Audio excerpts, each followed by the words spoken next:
Cara, bom, primeiro, eu acho que é legal a galera saber um pouco da sua história, porque o brasileiro, ele te conhece muito pelas polêmicas da Lava Jato, pelo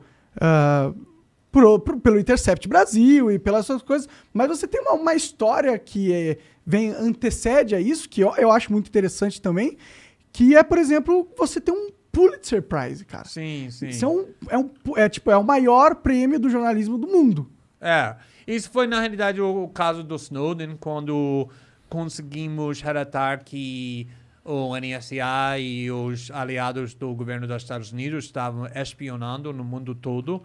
E eu fiz muito reportagem naquela época, foi 2013, 2014, aqui no Brasil, primeiro com o Globo, depois com o Fantástico. Acho que fiz 5, 6, 7 reportagens com o Fantástico, porque a grande parte da história é que como o NSA estava espionando muito contra as instituições brasileiras, a população brasileira, o presidente, a Dilma, Dilma, o Petrobras. Então, foi uma polêmica muito grande e aqui criou uma briga, na realidade, entre o governo Obama e o governo da Dilma. O Dilma foi forçado, desmarcou um jantar muito elegante e muito chique na Casa Branca, naquela época, denunciou Obama na ONU. Disso. Então, foi uma polêmica global, mundial, porque os Estados Unidos estava espionando contra o mundo todo. E o Edward Snowden, você encontrou ele era um agente, informante da NSA, né? Ele trabalhava lá, na real, né? Ele trabalhava primeiro na CIA. Na realidade, ele queria lutar na guerra do Iraque, mas quebrou os 2 pernas quando ele estava treinando, então foi rejeitado. Ele foi para a CIA, trabalhava na CIA 2, 3 anos e depois foi para o NSA. E foi quando ele estava trabalhando no NSA, ele descobriu que a internet estava sendo destruído, mais ou menos, para o governo dos Estados Unidos, porque a ideia da internet sempre era que vai ser uma ferramenta não para os governos nem empresas grandes, mas para a população, para o povo, para ser livre do controle centralizado dos governos. Então, ele conseguiu descobrir que o NSA estava fazendo o oposto, usando a internet para espionando contra todo mundo, não só terroristas ou criminosos, mas populações inteiras, pessoas inocentes. E também o governo dos Estados Unidos, naquela época, estava mentindo sobre isso, a coisa que finalmente causou ele para decidir que ele vai arriscar a vida, e ele arriscou a vida dele para revelar essa informação. Ele é perseguido até hoje, né? Até hoje ele não consegue sair da Rússia, vai ficar na prisão do resto da vida dele. Que foi o cara que foi o pessoa mais maior do Segurança Nacional para o presidente Obama. E ele foi para o Senado em março de 2013. E ele foi perguntado por um senador: vocês estão espionando contra a população americana, está coletando dados sobre milhões de americanos. E ele ficou assim, ele disse: não, senhor, nós não fazemos isso. E na mão do Snowden naquela época era um arquivo enorme mostrando que eles ele está fazendo exatamente exatamente isso. E foi isso quando ele me disse: agora já era. Ele que te procurou?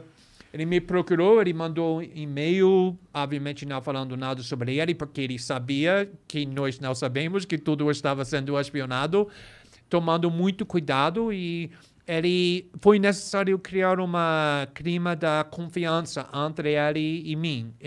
Foi necessário que eu confio nele, porque eu não sabia se o governo estava tentando me provocar a cometer crimes, e ele não sabia se ele consegue me confiar. Sim, você não era informante do governo também. Exatamente. Ele queria que criamos muita criptografia para comunicar. E, finalmente, em maio, ele disse que eu tenho um pedido que vai ser estranho, mas é necessário, que eu preciso que você viajar para Hong Kong para me encontrar. E eu estava pensando, por que uma pessoa que trabalha no nível muito alto no governo americano, que tem acesso para documentos mais sensíveis, mais segredos, está no Hong Kong? E não consegui entender isso, ele não conseguiu explicar, porque ele não confiou na nossa comunicação, mas ele me mandou documentos, talvez 30, 40, que foi os documentos mais segredos, no parte do governo mais sigiloso, os mais segredo do governo mais poderoso no mundo, que foi chocados. Só esses documentos. E ele disse, só 30 ou 40, eu tenho milhares ou milhões de documentos mais para te dar, mas tem que viajar para Hong Kong. E o próximo dia, eu liguei para meu editor, estou indo para Hong Kong. Porque não era uma questão mais. E viajei para Hong Kong. Naquele momento, o que deve ter passado na sua mente? Você falou, caralho, eu tô lidando com uma conspiração governamental mundial. Você tinha noção disso? Eu sabia que, olha, a CIA não brinca. Todo mundo sabe disso. A CIA mata pessoas. A CIA faz qualquer coisa que eles precisam fazer para impedir pessoas que estão desafiando eles. Então, eu sabia, você não pode vazar os documentos mais segredos do governo mais poderoso no mundo sem risco. Mas eu entrei em jornalismo não para relatar sobre o chuva ou esportes, mas para desafiar os facções mais poderosos. E quando ele...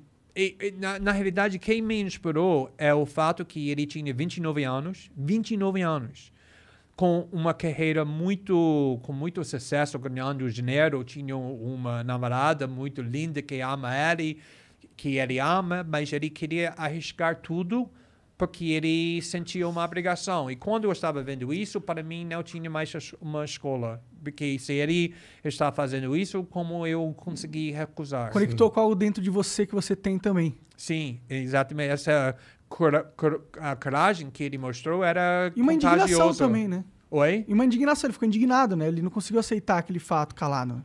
Não, exatamente.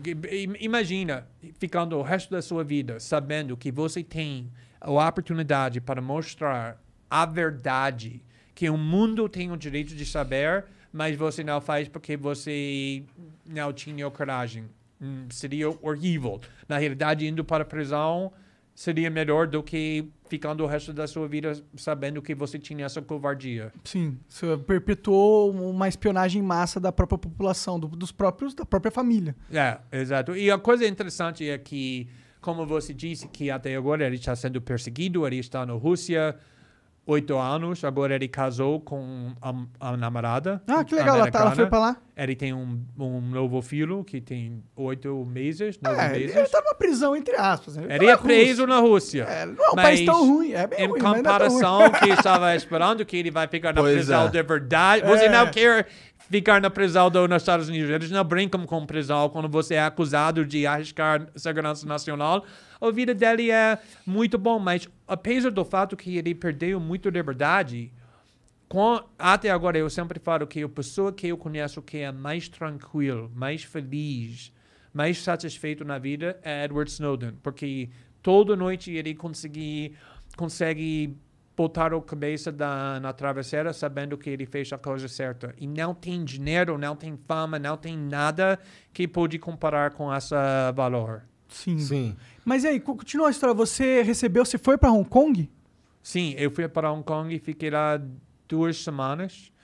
E começamos a relatar um documento depois do outro. No primeiro artigo, explodiu o mundo. Foi maior história, o maior escândalo no mundo naquela época, imediatamente.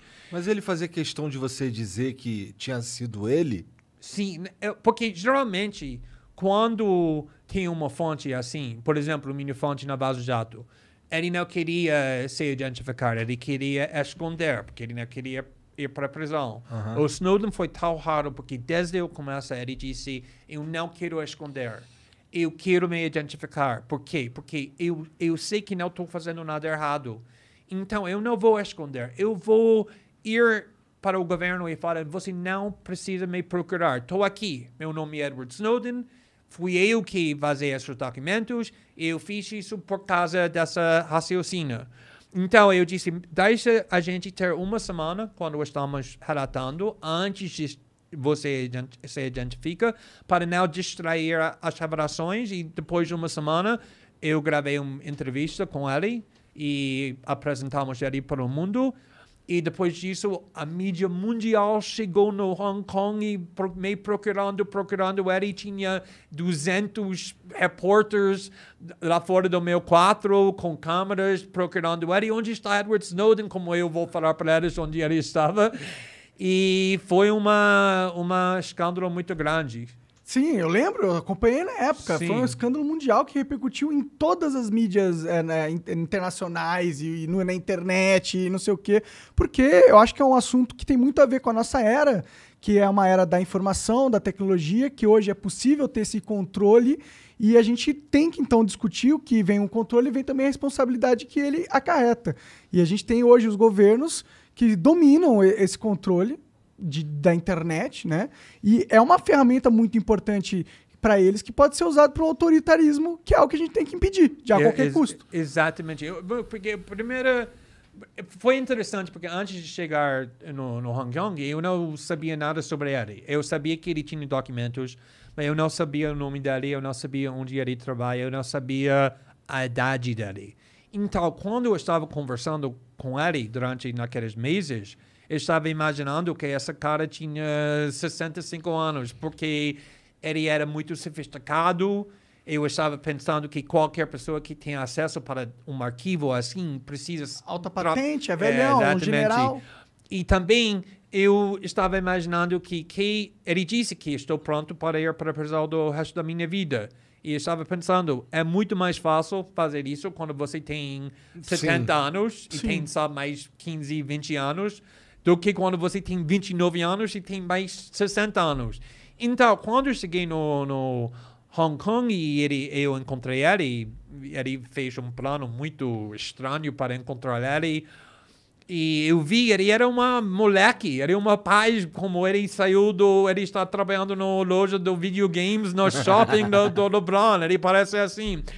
Então, eu fiquei 2 dias tentando entender o motivo dele. Por que você está pronto para arriscar o resto da sua vida para essa causa, a causa abstrata, ok, é uma causa justa, mas ainda é uma causa, não é nada para você, ele não está em perigo, a família dele não está em perigo, foi um princípio. E, finalmente, ele explicou que ele cresceu com pobreza, ele não completou o ensino médio. Então, a internet foi tão importante para ele porque a internet foi naquela coisa que permitiu ele para explorar o mundo. Mas isso funciona só com liberdade. A gente pode experimentar, pode ter dissidência, pode ter criatividade, mas só se a gente tem privacidade.